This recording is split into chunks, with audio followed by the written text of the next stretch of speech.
Before his name frightened kings, before it divided nations, Karl Marx was simply a man who dreamed that no one should suffer for another's comfort. He did not begin with anger, but with empathy. Not with a shout, but with a whisper, a quiet ache for those who toiled unseen, for hands that built empires yet owned nothing. To him, equality was not a weapon, but a lullaby, a song for those too weary to hope. This is not the story of ideology, but of a dreamer who believed that every soul deserves dignity. And so begins our story. The young idealist, a poet before a prophet, before he became a name spoken in fear and fire, before the books and the revolutions, Karl Marx was simply a boy, born in the quiet town of Trier, Germany, in the spring of 1818. It was a town wrapped in contradictions. Stone churches stood beside crumbling tenements. The market square echoed with laughter, but down the alleyways, hunger whispered. Children with bare feet, mothers with tired hands, fathers bent beneath invisible weight. Marx saw all of it. And though he was still a child, something in him began to ache, not with outrage, but with empathy. His father, Heinrich Marx, was a lawyer, a man of words, logic, and faith in reason. He taught his son that truth could be found in books, that justice could be reasoned into being. His mother, Henriette, was gentle, steady, rooted in the quiet rhythm of daily life. From her, young Karl learned tenderness. From his father, he inherited a fire.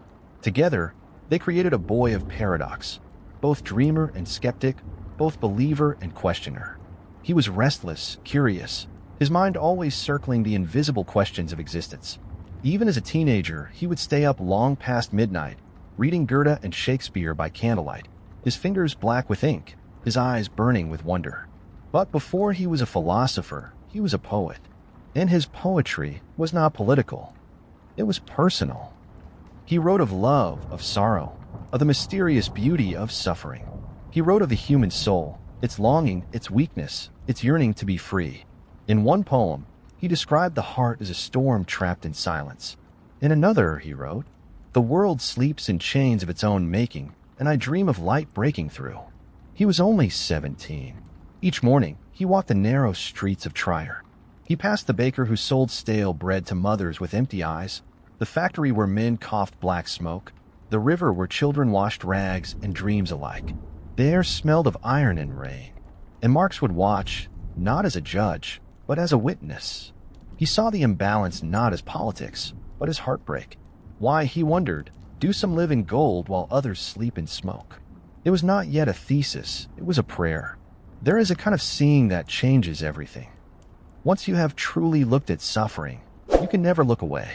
And young Karl, with his poet's heart, was cursed with that vision. His friends said he was intense, always asking questions no one could answer. He wanted to know what lay behind society's mask, why good people obeyed unjust systems, why faith could comfort some while condemning others to silence. Even in his youth, he was drawn to the invisible, to the forces that shaped human lives without ever showing their face. It was philosophy that first gave him a language for this ache. He found solace in thought, in Kant's moral order, in Hegel's grand system of spirit and history. But he also sensed something missing. The ideas were vast, but the people inside them felt small, like shadows trapped beneath theories. He began to wonder, what good is philosophy if it cannot feed the hungry, if it cannot heal the weary heart? At the university, he was brilliant. Too brilliant, some thought. He devoured books, argued endlessly. His professors both admired and feared him. But beneath the intellect, there was still the poet. He wrote love letters to Jenny von Westphalen, his childhood sweetheart, a woman of grace and quiet rebellion. To her, he confessed his dreams, that life should not be divided by birth, that every human being deserved dignity.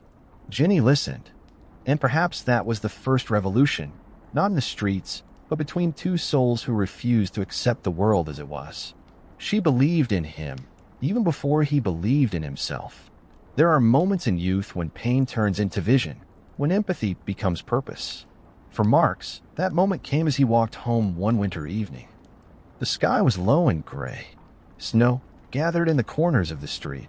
He saw a man, thin, shivering, kneeling beside the factory gates. Beside him, a child slept, her hands blackened with soot. Marx stopped. He had no money to give, no words to offer. He simply watched. And in that watching, something shifted. He realized that suffering was not a single tragedy. It was a system. It was built, sustained, repeated. It was the foundation on which comfort rested. And that realization, quiet as it was, would follow him for the rest of his life. We often think great ideas are born in moments of brilliance, but more often, they are born in moments of pain, when the world shows its cracks and a young heart refuses to look away. That night, the boy who loved poetry began to see beyond verses and metaphors. He began to see history itself as a poem, one written by the hands of many, but signed only by the powerful. He wondered if it could be rewritten, not in ink, but in action. Before the philosopher, there was a dreamer. Before the critic, there was a witness. Before the revolution, there was a boy staring at the cold, heart trembling between sorrow and hope. That is how compassion begins, not as a theory, but as a wound that learns to speak. He did not yet know it, but the questions born in those streets of Trier would one day echo across continents, spoken in factories, whispered in protests, remembered in every voice that asks why some must break so that others may rise. He was still young, still searching, still writing love poems in the dark. But already, the poet was turning into a prophet. Already, the dream of equality had opened its eyes.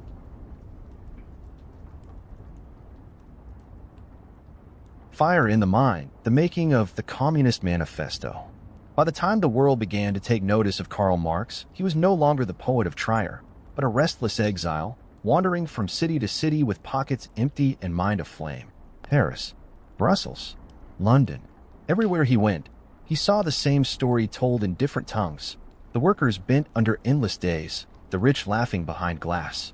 The cities glittered, but the people beneath them lived in shadow. He wrote letters to Jenny, his beloved wife, sometimes filled with hope, often with despair. They had little money and less comfort. But there was one thing they always had: belief. Belief that the world could be better. That fairness was not a fantasy, but a duty. In 1844, in the smoke-filled cafes of Paris, Marx met Friedrich Engels, and for the first time he saw himself reflected in another soul. Engels was his equal and his opposite. Where Marx burned inwardly, Engels blazed outwardly. Where Marx spoke with thunder, Engels answered with lightning. Two men of thought, two hearts of fire. They spent long nights walking through the streets, past the wharves and railways, past the pubs where laughter drowned sorrow. They talked endlessly about labor, about God, about freedom. Sometimes they quarreled, sometimes they fell silent, but always they understood one another. They were not plotting an empire. They were dreaming a world without chains. And so, in the winter of 1848, in a small, dimly lit room in Brussels, they began to write. It was not written like a treatise. It was written like a heartbeat. Each sentence struck like a pulse, steady, alive, driven by hunger and faith. The history of all hitherto existing society is the history of class struggles. They wrote not for scholars, but for workers. Not for power, but for fairness. Each word carried both fury and compassion, a strange mixture of poetry and protest. Marx's hand trembled as he wrote. He was not merely describing a world. He was trying to heal it. Yet even here, in the birth of his most famous work, there was a quiet sadness in him. He did not crave war. He craved awakening. He wanted the sleeping to open their eyes, not to burn the world, but to rebuild it. In his mind, revolution was never blood, it was rebirth. But words, once released, have lives of their own. His words, born of empathy, would one day march like armies. His dream, meant to heal, would be used to wound. His words were not weapons, the narrator whispers, until the world made them so. Jenny believed in his mission, even when it cost them everything. There were nights when they had no food, when the children cried from hunger. Marx would pawn his coat to buy ink and paper. He once said, half smiling, "I have nothing to give my family but ideas, and they do not fill the stomach." But he could not stop. The fire was larger than him now. It was not a choice, but a calling. He saw himself not as a savior, but as a messenger of compassion in a world that had forgotten at heart. When the Communist Manifesto was finally complete, it was short, barely 20 pages. But within those pages was a storm waiting to be born. Marx and Engels sent it to the printers without knowing what it would become. They thought it might disappear, like countless pamphlets before it. But words, when written with truth, have their own destiny. The manifesto did not fade. It traveled. It ignited. It became a mirror in which the poor saw themselves for the first time, not as victims, but as history's makers. In taverns and meeting halls, the words were read aloud, rough voices trembling over the lines, eyes shining with something new, recognition. Yet Marx, even as he watched the flames rise, felt a strange unease. He had never wanted hatred to lead the way. He wanted compassion to awaken justice. But the world knows how to turn pain into anger and anger into fire. He realized that once an idea leaves its author, it belongs to history. And history does not whisper, it shouts. So his name, once the signature of empathy, became the echo of revolution. His words, once meant to comfort the forgotten, were taken up as banners of battle. The poet had wanted to write a lullaby, but the world turned it into a drumbeat.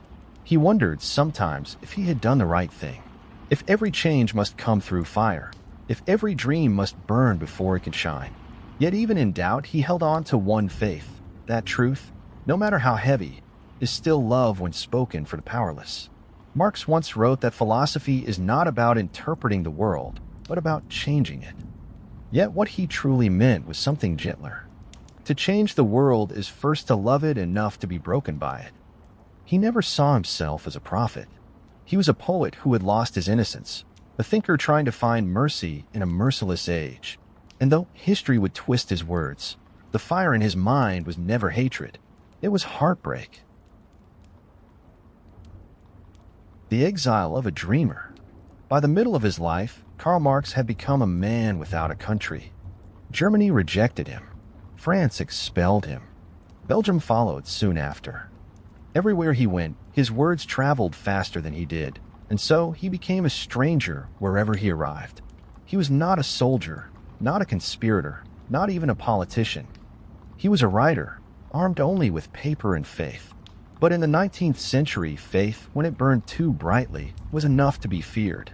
And so the dreamer of Trier became an exile, homeless, stateless, carrying his ideals like a fragile flame cupped in trembling hands, trying to protect it from the wind. London became his final refuge, a city that promised safety but offered only struggle. He and Jenny lived in a small apartment on Dean Street, a single room for 6 people, walls damp, windows cracked.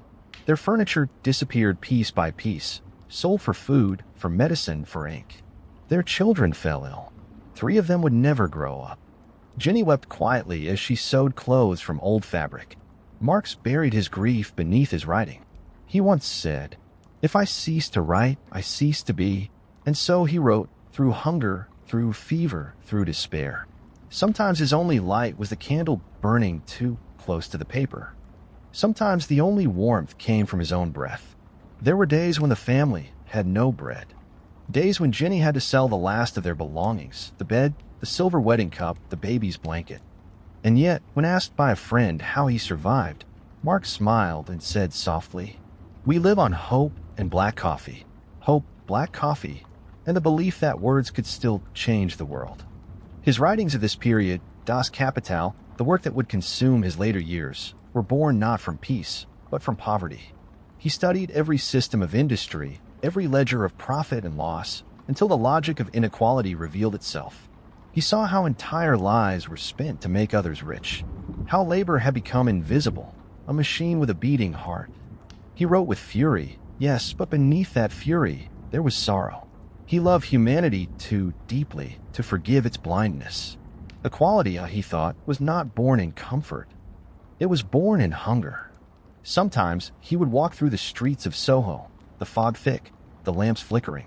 He saw faces as weary as his own, mothers rocking children who would not sleep, men coughing into their coats, dreams fading beneath the weight of soot. And in those faces, he recognized his own pain. He wrote not about them, but for them. Even as he coughed blood, even as he buried his children, even as his stomach ached with hunger, he kept writing. Because if he stopped, the silence would be unbearable. To stop would mean accepting that suffering was natural, that the world was meant to be this way. And he could not. He would rather die believing that something better was possible. Jenny, his steadfast companion, was the quiet strength that held him together. When the world mocked him, she listened. When he doubted himself, she smiled. When he was too weak to write, she sharpened his pen. Their love was not peaceful, but it was profound. Two souls, weary of the world, sharing one stubborn dream. She once wrote in a letter, "We have lost everything, except what cannot be lost, his faith in the people and my faith in him." Marx became an old man in London, bearded, tired, a ghost in the libraries of the British Museum. He sat for hours, reading, writing, his fingers ink-stained, his eyes hollow but burning. He was no longer the fiery youth who defied kings. He was a scholar of sorrow, studying pain as if it were a science. And yet, his compassion never died. He would pause over a passage and whisper to himself, "They suffer because we do not yet understand them." He no longer believed in immediate revolution. He believed in awakening, slow, deep, patient.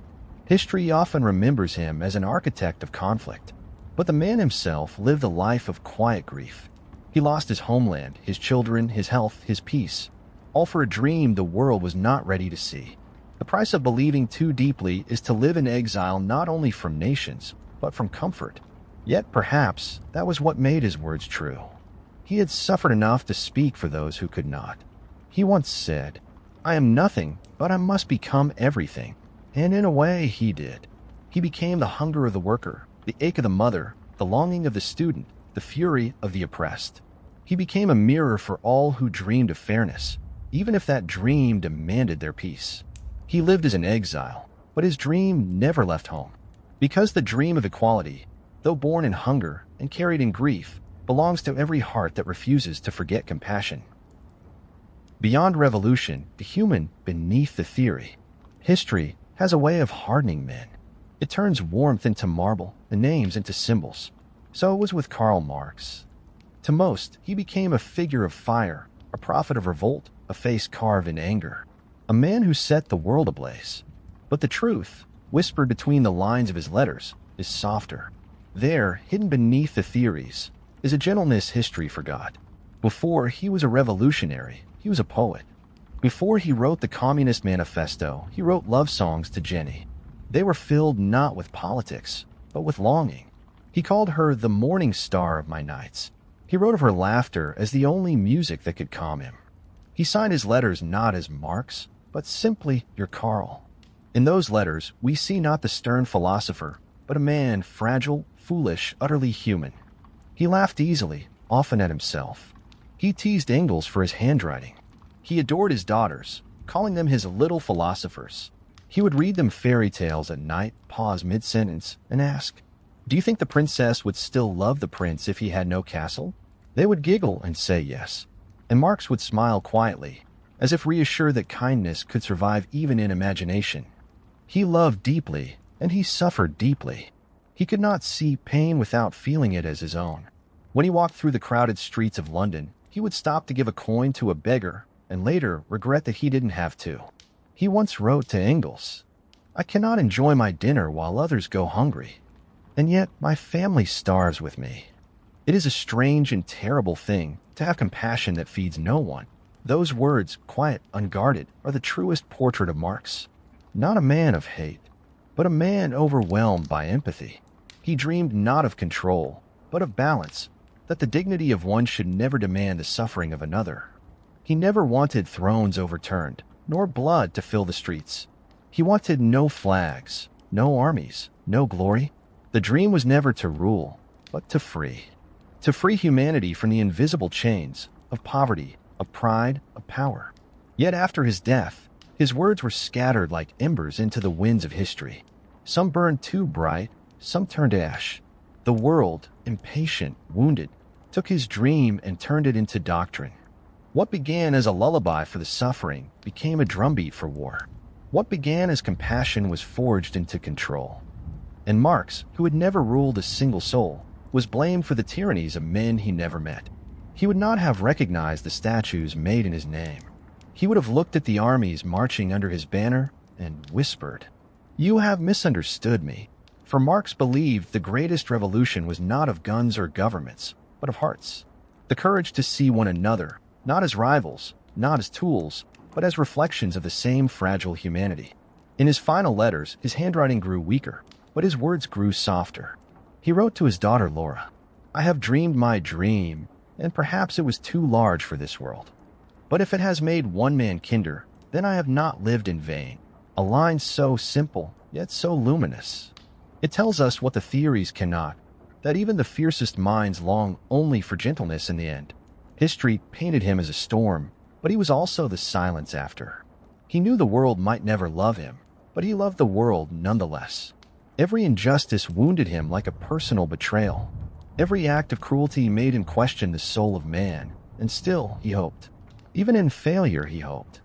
Even in exile, he believed that compassion would one day find its way home. We often imagine great thinkers as distant, their words carved in stone. But Marx was not stone. He was clay, molded by grief, softened by love, shaped by an unrelenting belief that kindness could exist in a cruel world. He once wrote, "The philosophers have only interpreted the world. The point, however, is to change it." But what he meant was not conquest. He meant understanding. To change the world by first learning to feel it. And maybe that's the lesson history forgot. That beneath every revolution there should be tenderness. That behind every theory there must still be a heart. Marx's true legacy was not the struggle, but the yearning that no life should be measured by its utility, no soul should be deemed expendable. He did not ask for a perfect world. He asked for a kind one. Perhaps that is what remains when all the noise is faded. Not the manifesto, not the slogans, but the whisper that began it all. The dream was never to rule, but to free. The weight of misunderstanding. When Karl Marx died in 1883, there were no crowds, no flags, no revolutionaries at his door. Only a small handful of friends stood in the gray London fog, their breath turning to mist as they said goodbye. He had lived poor, and he died poor. But his ideas, they would not rest with him.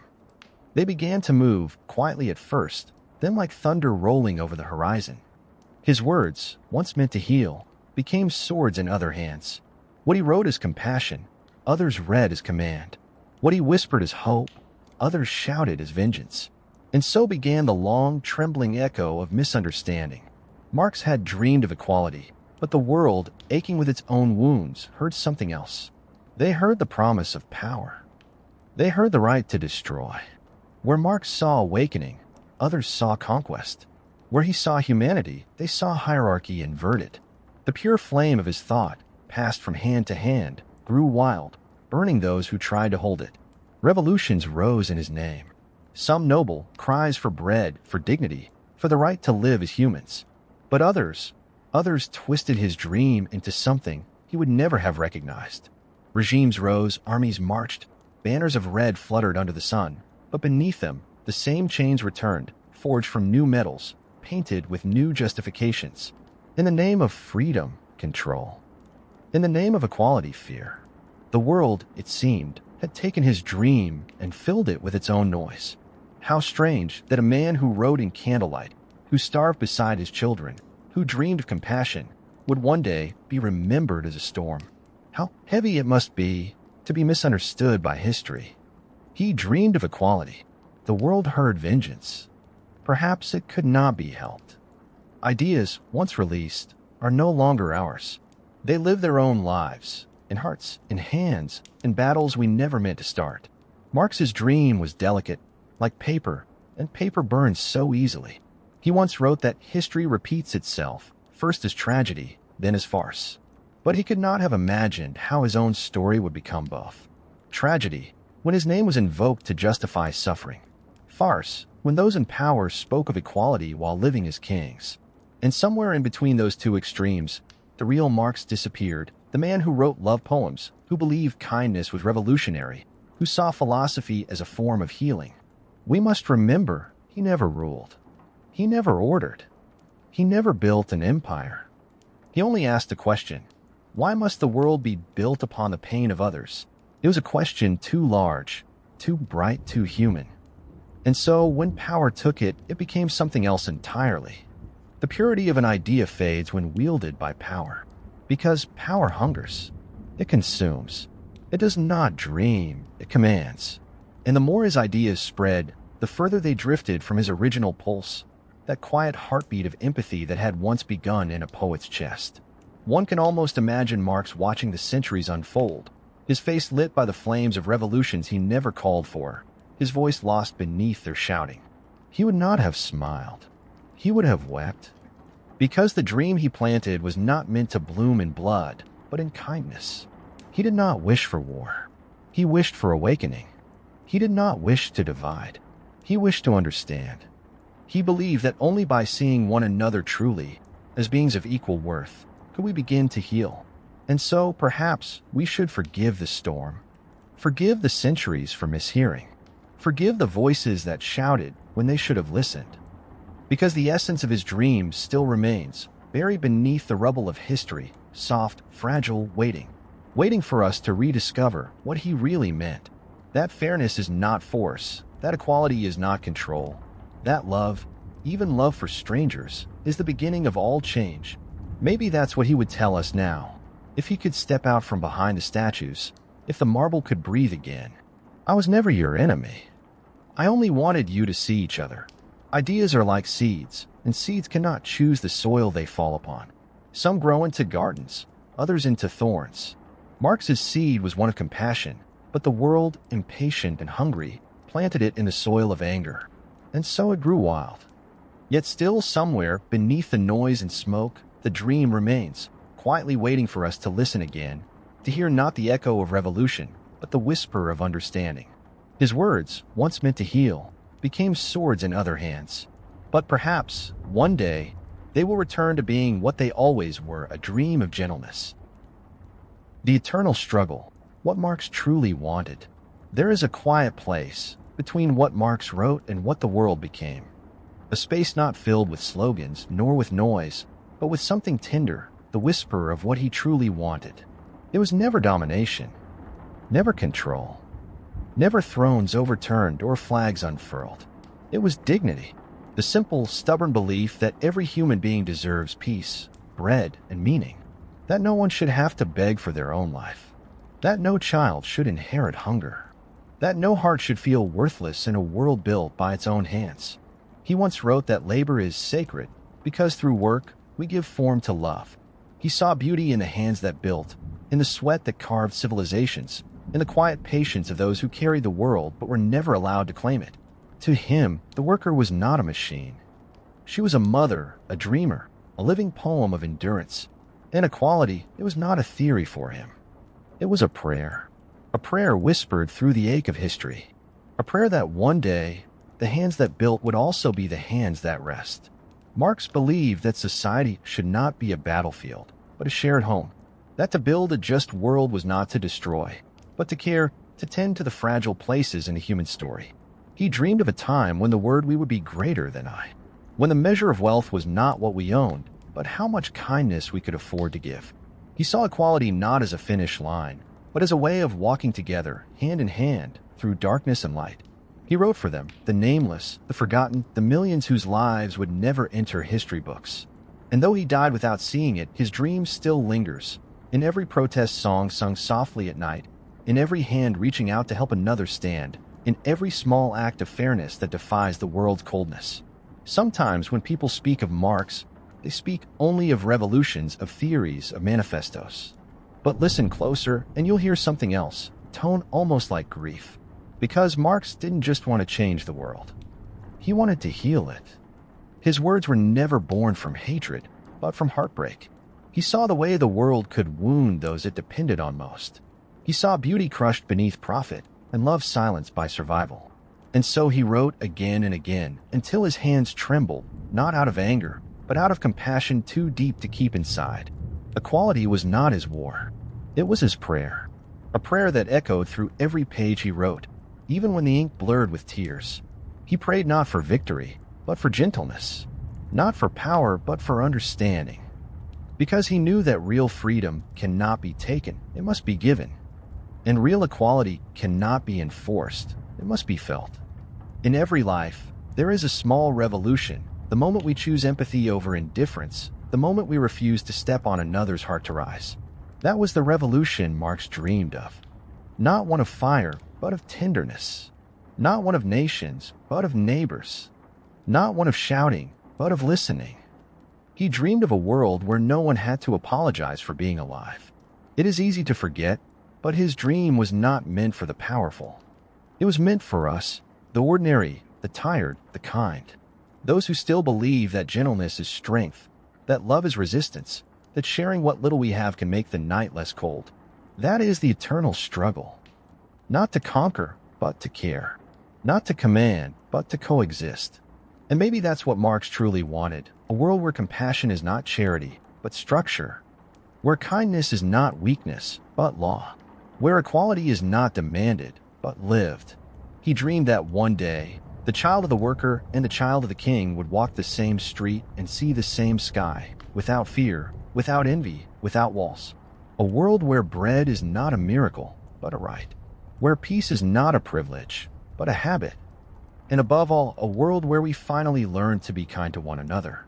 So when you hear his name, don't think of armies or anger. Think of hands, hands that built, hands that gave, hands that held on through centuries of darkness. Because what Marx truly wanted was not to change humanity, but to remind us of the humanity we already have. The dream was never to rule. The dream was to free. Lessons for our time. The world today hums with electricity. Skyscrapers rise where factories once stood, and the glow of 1,000 screens has replaced the smoke of old machines. We travel faster. We speak across oceans. We have conquered distance, but not disparity. Beneath every shining skyline, there are still shadows. Beneath every promise of progress, there are still quiet hungers, not only of the body, but of the soul. And so we ask softly, if Marx were alive today, what would he dream of now? Would he still speak of class, or would he speak of belonging? Would he still speak of revolution, or of compassion reborn? Perhaps he would look upon our world and see that the lines dividing us have merely changed shape. No longer just the worker and the owner, but connected and the forgotten, the seen and the invisible, the ones with voices and the ones who are spoken for. He might walk through a modern city, past towers of glass and silence, past cafes where conversations sparkle with ideas, and streets where no one looks each other in the eye. And he might whisper, with a sadness familiar yet eternal, "We build higher walls, but not deeper kindness." Marx's dream, the dream of equality, was never about numbers or ownership. It was about recognition. To see one another. To understand that our stories are intertwined. That my comfort should not rest upon your exhaustion. That my success should not depend on your silence. Perhaps today, that dream is not written in manifestos, but in quiet choices. In the way we treat the tired cashier. In the way we pause to listen before we judge. In the way we share what we have, not because it is required, but because it feels right. These are the new revolutions, small, invisible, but infinitely human. Marx once believed that the soul of history was the struggle for justice. But perhaps now, it is the struggle to stay kind in a world that rewards indifference. We live in an age of abundance, and yet loneliness blooms in every corner. We have knowledge, but often lack understanding. We speak loudly of freedom, but seldom of empathy. And maybe, just maybe, that is where Marx's dream still waits. Not in the pages of theory, but in the spaces between us. If Marx were here, he might not call us to rise up, but to reach out. To rebuild community not through ideology, but through intimacy. To measure progress not by wealth or technology, but by tenderness, by how gently we hold one another's hearts. Because equality begins not with governments, but with kindness. It begins with a decision to see the person in front of you as someone equally deserving of time, of peace, of tomorrow. Somewhere tonight, a child studies under dim light, dreaming of becoming something more.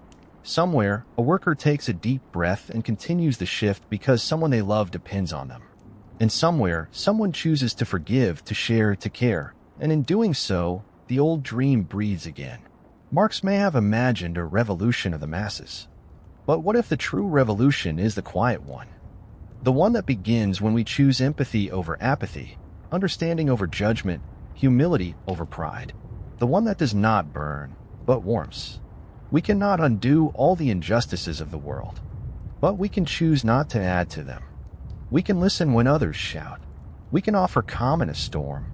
We can give what little we have: time, attention, compassion, and it will be enough.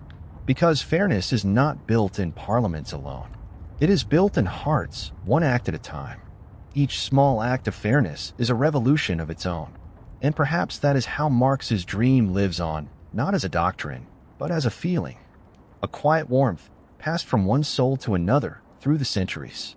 It is in every moment we refuse to look away, in every kindness given without reward, in every dream we keep alive for those who cannot dream for themselves. Because in the end, the dream of equality was never about power. It was about presence, about remembering that no one should walk this earth unseen. So tonight, as the world hums softly around you, remember this. Every gentle act is a spark in the dark. Every fair word is a stitch in the fabric of hope. And somewhere in that vast quiet between stars, the dream still whispers, alive, waiting and watching over us all. Not all revolutions are loud. Some are as soft as love. The gentle return. The years have passed, and the fire that once burned so fiercely has grown quiet, but not cold. Karl Marx sits by the window of his small study in London. The room is filled with papers, books stacked like towers of forgotten prayers, and the faint sound of the city beyond. A carriage, a bell, a child's laughter carried by the wind. His hair has grayed. His body is frail. But his eyes still search the horizon as if the world were still waiting to be understood. He has lived many lives in one. A poet, a rebel, a father, a wanderer in exile. And through every loss, the death of children, the hunger, the endless nights of writing by candlelight, one thing has never faded: his belief that humanity could be gentler. Marx once wrote, "The philosophers have only interpreted the world. Point, however, is to change it." But now, as his hands tremble over the final pages, his gaze softens. Maybe, he wonders, change does not always roar. Maybe it whispers, slowly, patiently, through those who learn to see one another not as rivals, but as reflections. For years, he tried to lift the weight of the world with ideas, with words, with the stubborn hope that understanding could free us. But tonight, he feels something different. A truth not written in ink, but in silence. Perhaps the truest revolution is not in the streets, but in the heart. When we learn to see beyond our own pain, when we realize that equality is not a demand, but a recognition, a moment when one human looks at another and sees themselves. He leans back in his chair. The pages before him blur a little. The lines fade into light. Outside, the city hums, a lullaby of wheels, rain, and distant voices. Jenny is gone. Many of his children, too. Even Engels, his dearest friend, writes now from afar. And yet, Marx does not feel alone. He feels the pulse of something larger, a rhythm that began long before him and will continue long after. The same rhythm he felt in the songs of workers by the river, in the quiet courage of mothers, in the laughter of children who still dream, despite it all.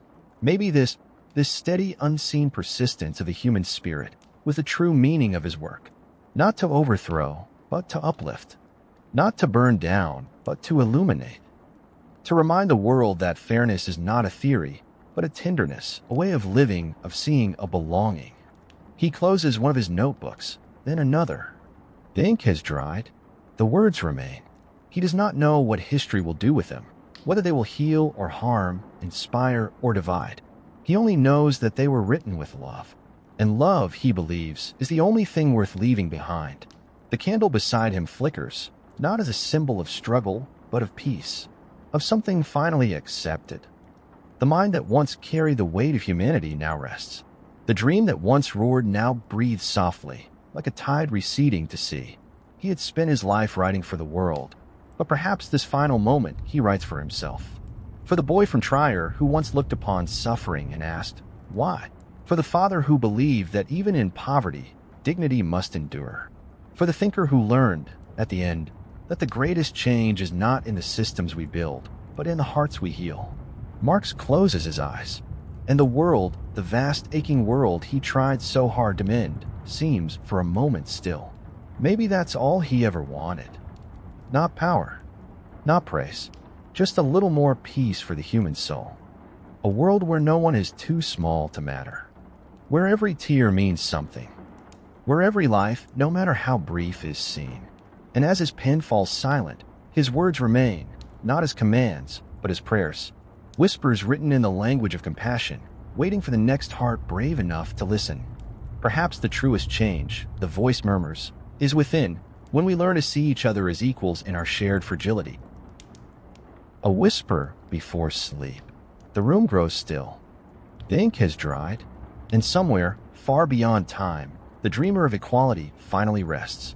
Sleep now, gentle spirit. Sleep now, dreamer of fairness. The world still needs your softness. It still needs those who believe that compassion can outlast cruelty, that tenderness can rebuild what anger has torn apart. You have walked far, through hunger, through exile, through misunderstanding. And yet you never stopped writing, never stopped dreaming of a world that could be kind. So rest now. Your words have found their way, not through history books, but through hearts that still remember what it means to care. Tonight, as the stars hang low over the cities you once imagined, as millions sleep under roofs, bridges, and open skies, your whisper still moves through the dark. The philosophers have only interpreted the world. The point, however, is to change it. And maybe, dear Karl, the world is changing, not through revolutions, but through quiet acts of grace. Because equality was never just an idea. It was always a feeling, a warmth between strangers, a tear shared, a kindness offered with no return. When every heart is allowed to rest, when every life can simply be, that perhaps is the truest revolution.